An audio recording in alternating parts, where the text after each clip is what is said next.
A Jovem Pan está sob censura do Tribunal Superior Eleitoral. Os profissionais da emissora não podem falar sobre os fatos envolvendo a condenação do candidato Luiz Inácio Lula da Silva, do PT. O TSE proibiu a divulgação de temas e termos, seja de forma crítica ou até mesmo informativa. Políticos e diversas entidades divulgaram manifestos em apoio ao Grupo Jovem Pan. Vamos conversar agora com a deputada federal reeleita, Carla Zambelli. Seja bem-vinda, um bom dia. Deputada, a gente já começa falando que ontem mesmo caminhoneiros saíram de Barueri, vieram até aqui, a Avenida Paulista, se manifestando contra a censura.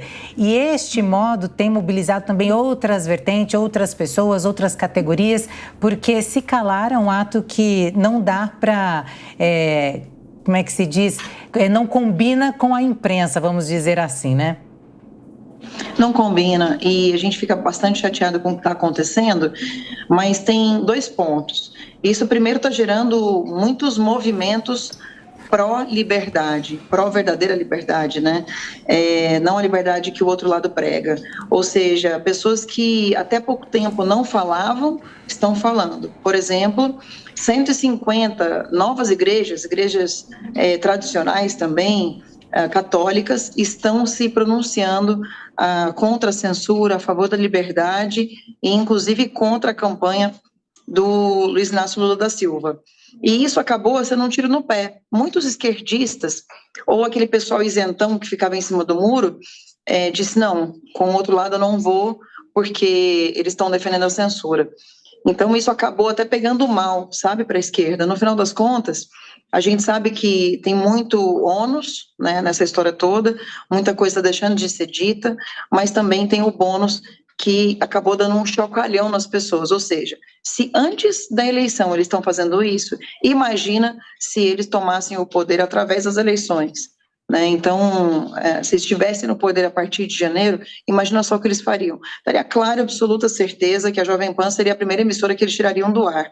Agora, o que nos espanta é também a censura ser contra a Gazeta do Povo, por exemplo, contra a CNN, empresas que criticam muito o presidente Bolsonaro. Eu tenho dito à imprensa o seguinte: imagina se o Lula ganhasse. Provavelmente a imprensa teria dois caminhos, né? Ou ela seria censurada, que é o caso da Jovem Pan, ou ela teria que se curvar ao Partido dos Trabalhadores e só dar boas notícias, né, sobre esse novo governo. Deputada, bom dia, parabéns pela reeleição. Acho que não falei ainda com a senhora depois da eleição. Eu queria perguntá-la sobre o posicionamento justamente do Congresso. A gente tem visto manifestações de deputados, a senhora e outros colegas, mas de maneira mais institucional, tanto o Senado quanto a Câmara, e aí a gente busca, claro, a figura dos dois presidentes das casas, a gente não vê posições contundentes, tanto em sessões, quanto numa manifestação pro forma de maneira clara. Nesta próxima semana, acho que não deve haver sessão, inclusive, como uma maneira de liberar os deputados para que façam articulações e consigam apoiar os candidatos nas bases. Mas é um momento em que se espera do Congresso justamente essa posição. Como é que está, a senhora que vive esse dia a dia no parlamento, como está essa discussão e a cobrança dos deputados para que as presidências das casas se manifestem de maneira contundente contra a censura? Olha só, como a censura ela vem de uma questão eleitoral, ela esbarra muito na Lei 9.504, de 1997, uma lei antiga, em que diz o seguinte, que a partir do dia 5 de março do corrente ano de eleição, não se pode alterar nenhuma lei, nenhuma regra eleitoral, que é o que o TSE acabou de fazer. Ele alterou de forma ativista, né? Usou de ativismo judicial para poder alterar uma lei e promovendo a censura. Isso já esbarraria nessa lei 9.504 e eu conversei com o Lira na semana passada. Ele disse que, enfim, deveriam ser feitas algumas questões a respeito desse posicionamento do TSE, dessa resolução, principalmente, que eles votaram na semana passada. E a gente até deu a ideia, né, do Lira poder fazer um ofício ao TSE, lembrando o TSE que ele passou por cima dessa lei 9.504. Essa semana ainda não foi chamada nenhuma sessão, mas as sessões estão sendo online. Eu estou participando de todas as sessões, estou votando, e é possível, sim, participar das sessões. Então, não teria por que não chamar uma sessão para essa semana. Eu acredito que o Lira deve se posicionar ainda essa semana.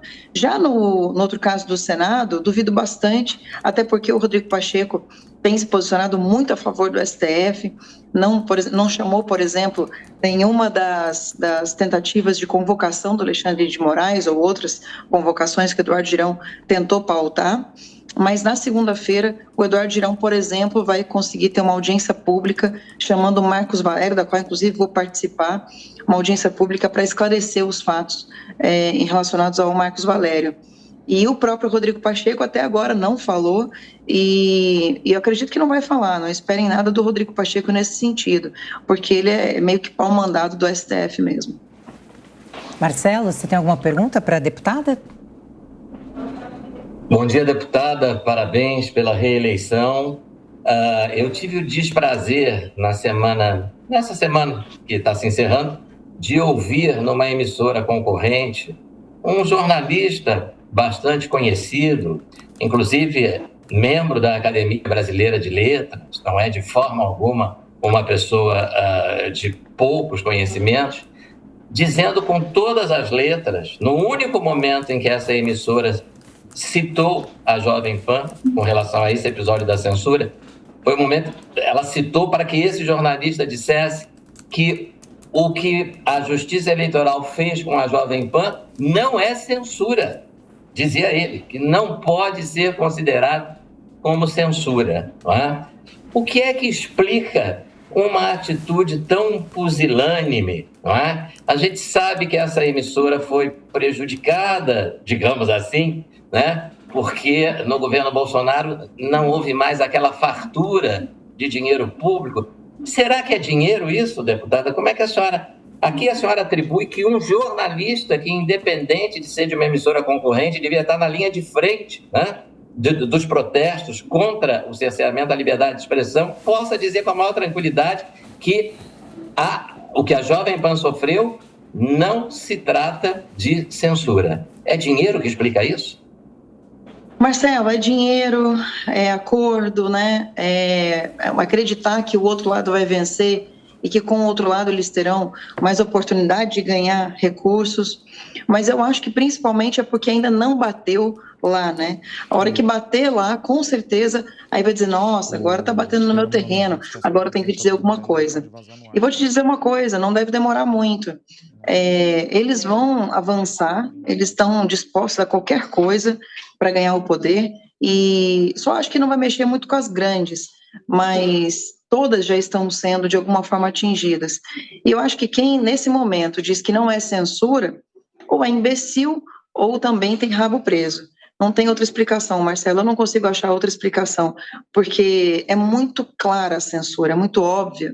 Inclusive, jornalistas de esquerda, já estão admitindo isso. E os próprios jornalistas de esquerda que estão admitindo já estão sofrendo, inclusive, conselho de ética no PT para serem expulsos do Partido dos Trabalhadores.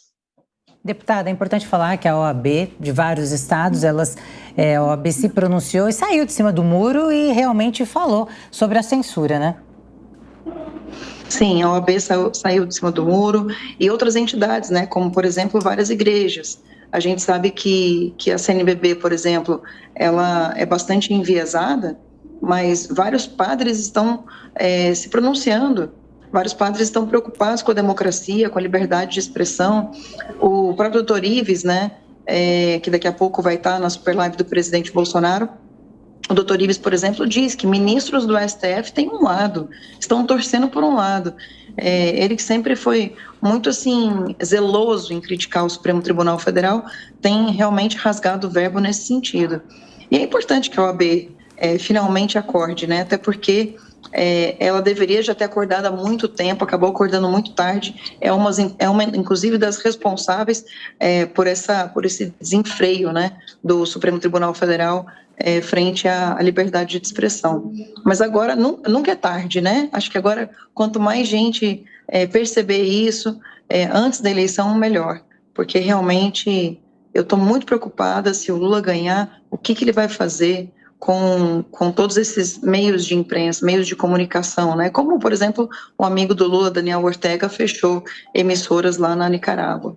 Deputada, a gente, claro, não consegue dizer, nesse momento, no calor dos fatos, o impacto exato que essas decisões têm e que promover a censura contra um veículo de imprensa gera sobre a percepção do eleitor.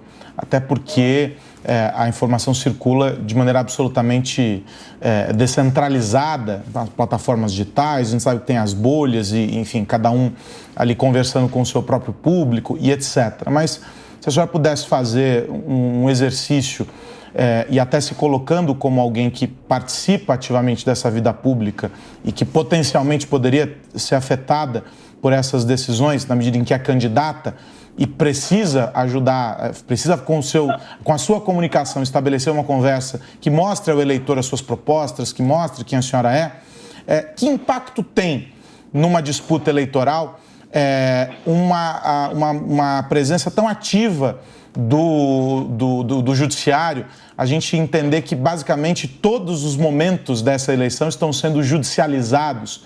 Como isso se reflete na percepção do eleitor que ele forma, na percepção que ele forma sobre os candidatos? Há impacto, deputado?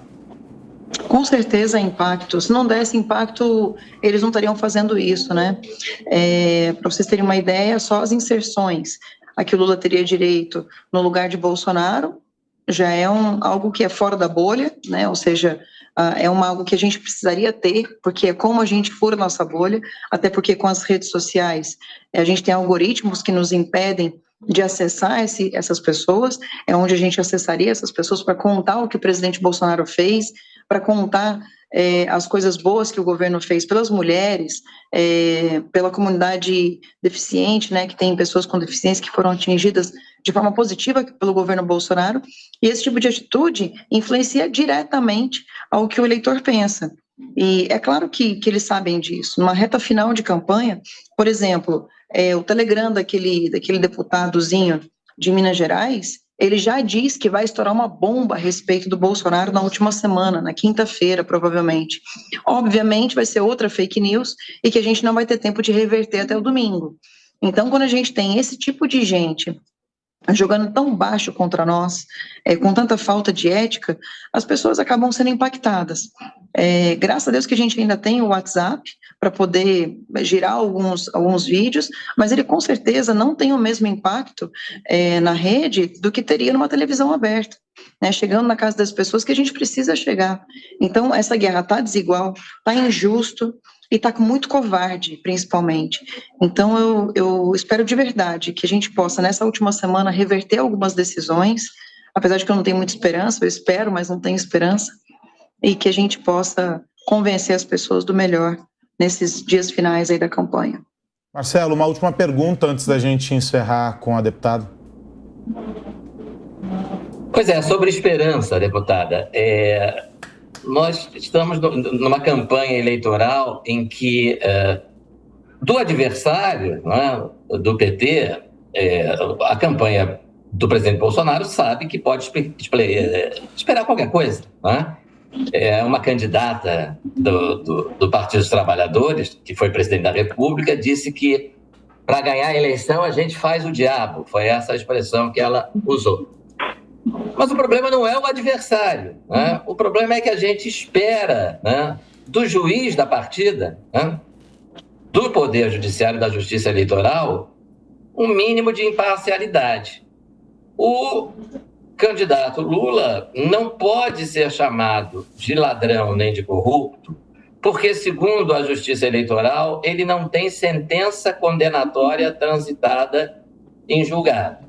Essa mesma Justiça Eleitoral permitiu que o presidente Jair Bolsonaro fosse chamado pela campanha petista de genocida. Ele não tem nenhuma sentença penal condenando pelo crime de genocídio. Ele não tem sequer processo em andamento por crime de genocídio. Não é? Como é que a gente fica, né, diante de um juiz da partida que nem sempre parece ser imparcial? queria ouvi-la sobre isso.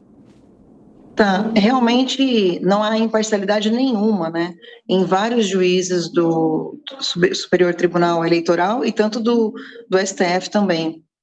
Por exemplo, foi escolhido o ministro Fachin, né, para poder julgar esse caso no STF, ele é relator do caso da resolução. A gente já sabe que vai vir, o ministro Fachin subiu em palanque para fazer campanha para Dilma, né, o Lewandowski foi amigo íntimo do Lula, Toffoli também, o Alexandre de Moraes mudou completamente os seus pensamentos, chamava o Lula de ladrão, agora está dizendo que não pode chamar, quer dizer, ele está se contradizendo a ele mesmo, né? Então, aliás, muita gente está se contradizendo, como, por exemplo, a Simone Tebet. A própria Simone Tebet, por exemplo, que entrou com um processo contra a campanha do Bolsonaro, porque dizia que a Michelle estava tendo uma participação maior do que a lei eleitoral permitia, foi derrubada a participação da Michelle nesse sentido, agora ela participa num tempo maior do que o permitido. Então, você vê como que existe muita hipocrisia, muita covardia e falta de imparcialidade. Mas eu acho que o medo se deu muito mais nesse segundo turno, depois de perceber a quantidade de senadores que foram eleitos aqui na direita. Senadores estes que vão, com certeza, atuar nos casos de impeachment dos ministros do STF, que devem começar a surgir a partir do momento que o Rodrigo Pacheco entregar a presidência. A gente sabe que o Rodrigo Pacheco não vai prejudicar ninguém, né, do Supremo Tribunal Federal, vai sempre ali, como eu disse, pau-mandado do Supremo Tribunal Federal, mas a gente sabe que no próximo ano um novo presidente vai ser eleito no Senado e que esse novo presidente pode sim colocar em pauta novos pedidos de impeachment. Agora, o nosso receio é o seguinte, que uma coisa vai ser se esse Congresso estiver lado a lado com o presidente Bolsonaro, porque é um Congresso que foi eleito para governar junto com o Bolsonaro, um Congresso conservador. Outra coisa vai acontecer se o Lula for eleito, né? Eu, por exemplo, tenho muito receio de ser presa, como aconteceu lá na Bolívia, a ex-presidente da Bolívia foi presa por ato antidemocrático, sendo que ela estava na linha sucessória do Evo Morales quando ele fugiu da Bolívia, e agora está presa há 19 meses. O mesmo vai acontecer aqui no Brasil. Lá na Bolívia são mais de 100 presos políticos, aqui também serão presos políticos, e eles já até desenharam tudo, né? Atos antidemocráticos, fake news, aquela papagaiada da CPI, que foi entregue um documento pelo grande bandido Renan Calheiros, né? Então, a gente está com tudo desenhado para ter muito mais censura, muito mais perseguição e, efetivamente, mais prisões. Mas, Marcelo, a gente não esperava diferente deles. O que a gente tem que fazer agora é continuar batalhando voto a voto, e tenho certeza que, quando a gente está do lado de Deus, eu não espero outro resultado que não a vitória do presidente Bolsonaro. Deputada federal Carla Zambelli, muito obrigada pela sua participação aqui no Jornal da Manhã. Muito obrigada, eu que agradeço, e mais uma vez sinto muito pelo que vocês estão passando.